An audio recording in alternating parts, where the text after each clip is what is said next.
remake of the 2013 masterpiece The Last of Us is officially coming to PC and PS5 in September this year. Naughty Dog had officially announced the remake is a visually significant step from the remastered version, released in 2014 for the PS4. This version is not just another port for the PS5. The Last of Us Part 1 has completely reworked the characters, environments, improved textures, animations, 60 FPS performance, new accessibility features, and new combat options.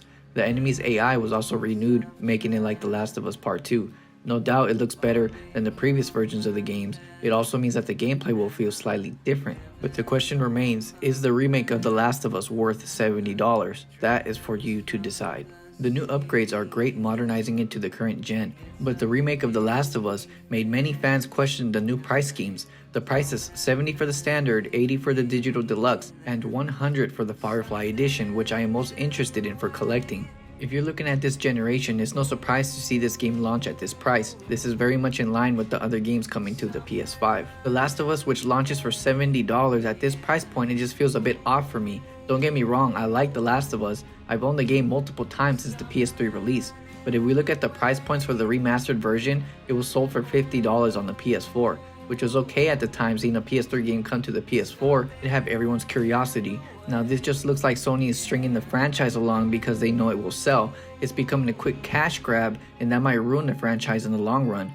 People want to remember this game for how great it was, not for the constant remasters and remakes it gets. In its defense, at least they picked the first game, which was way better than the second in my opinion, because I sure as hell hope we don't end up seeing part 2 getting remastered for whatever reason. I don't have an issue with games that get remakes depending on what game it is, but in this case for The Last of Us, I just don't think it should be $70. If I had to give it a price, I'd say the most they can get away with is $50, which would align with the remastered version. Even though it was rebuilt for the PS5, it's still the same game many have already experienced. It is not a new game. All they are basically charging you for is the improvements, which should not be $70. I believe it would have been better to see it free for the PS Plus subscribers instead. This would have given an initiative to getting PS Plus for anyone who hasn't played it yet, giving people the complete package along with the DLC. I honestly do not think the game needed a remake to begin with. The remastered version still holds its own till this day, making its way to the PS5 as a free game for the PS Plus subscribers. For many people who haven't experienced this game, I still recommend the remastered. There's really nothing wrong with that version, and this will start becoming a big issue with companies if all they want to do is remake games when they don't need one and sell it as a new game again. For cases like this, we are just buying the same game twice.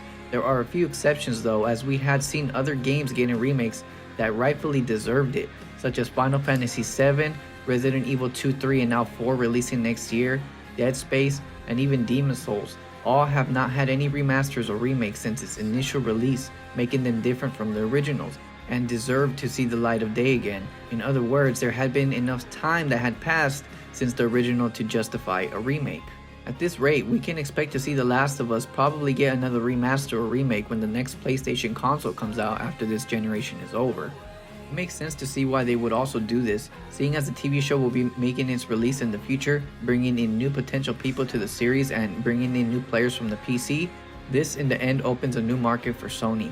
Having that remake would help bring it back to life, but is it worth paying for it again for those who had already bought it? I really enjoyed this game, but I have to say no. You can just wait for the game to drop in price or hopefully even become free for the PS Plus members if that's the plan in the future. So in my opinion, I will have to pass on it this time or wait until the price drops at least to give it a try. Even with the visual improvements and gameplay changes, there's just not enough for me to justify spending another $70 on it when the remastered version is free. In the end, if you think it's worth it and don't mind spending another $70 for it, then by all means spend your money on what makes you happy. I'm just giving my thoughts on all of this. That's gonna do it for this video. Just wanted to give my opinion on the subject, and let me know down below if you will be buying the game again or passing on it this time. And if you guys enjoyed the video, please give it a like, and I'll see you guys in the next one.